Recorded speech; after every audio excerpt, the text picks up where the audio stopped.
ګرانو کتونکو د نرشک د علاقې را سره ډېر ښکلی نعتخوان موجود دی عدل صاحب دنه منندا ته ورو. ګرانو کتونکو دې ملګري په کم عمره کې 4 ودونه کړي دي، اوس ورته د کور ډېرې غټې مسلې دي. صاحب تا ته چالو چې 4 ودونه وکړو نن سبا خو ګرانۍ کې څوک یو نشي ساتلی، تا لا 4 ولې کول؟ یاره ځکه خو دې خوړ ته راغلی یم چې ځان ډوب کړم. ویډیو سټارټ تر ورې ته چې یو بې سلامت لې ستا څه خیال و؟ دا داسې ظالمه ویډیو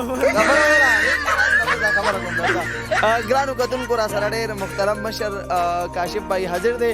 کاشف بھائی ریسنټلی یو چرګ اخیستې وه، هغه یې ونډه اچولې وه، هغه د سرو زرو وه، هغه یې کوم ځای خرڅه کړې وه غانډه؟ ډېر خطرناک. دا راته ووایه ګرانو کتونکو دې تخبې کنډراتو ته په ټانګه کې راغلی دی، دا ټانګه تا څنګه راوسته؟ داسې کوېسچن جی ګرانو کتونکو را سره بریتو ماما حاضر دی. د بریتو ماما امدن دی 15 زره او دې بریتو له تیل صرف د 150,000 ورکوي. ملګري تنخواه یې 15 زره ده او بریتو له تیل د 150,000 ورکوي. دا 15 زره د کم بینک نه قرض اخلي؟ مننه جی، شکریه تاسو ډېر شکریه ادا کوم چې دا 15,000 روپۍ ما د بینک نه قرض راغستی، هره میاشت زه قرض راغلی. نو دې له زه کوپریټیو صرف د بهر نه امپورټ کوم سپیشل، هغه زه دې له روزانه ورکوم سهار او ماښام.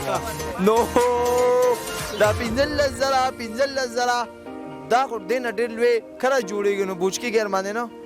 نو بوج کېږي، خو بوج کېږي لازمي، ځکه چې 15 زره سیوا کېږي، خو چې کومې 15 زره وغواړم تنخواه راته میلاو شي هغه پایې کې ورکوم، نو الټه 15 زره نور قرضداري شي.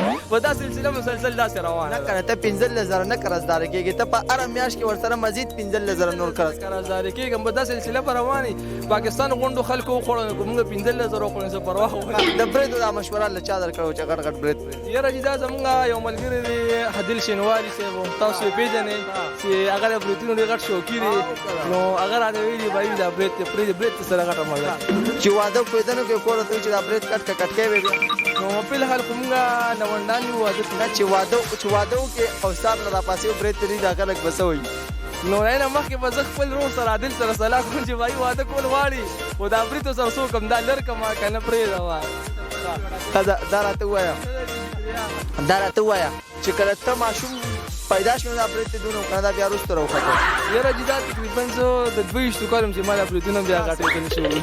دا راته ووایه په یونیورسټۍ کې داسې هلکان یا جنکۍ چې ستا د بریدو پسې به یې خندلم؟ یاره جي په یونیورسټۍ لایف کې خو زما د بریتونو خلکو صفتونه ګورم.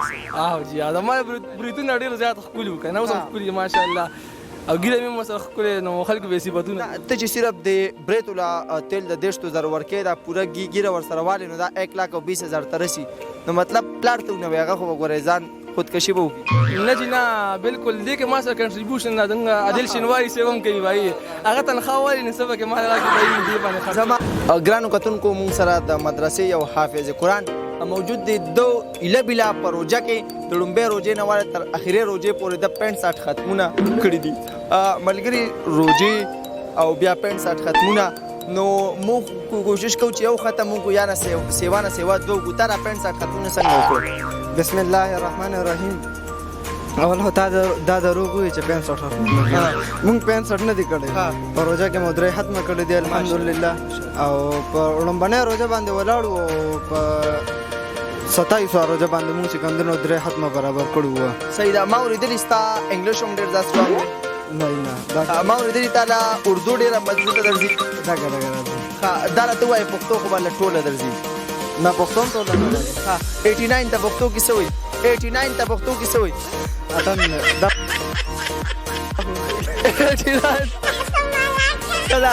79 ته پښتو کې څه وایي؟ په کم سره 79 ته 79 प्रोग्राम बने का ना शेप पब्लिश कर। और आप मुझे ये बताइए आप यहाँ पे कैसे महसूस करते हैं, यहाँ की ये जो माहौल है, यहाँ का जो ये फिज़ा है, यहाँ की ये जो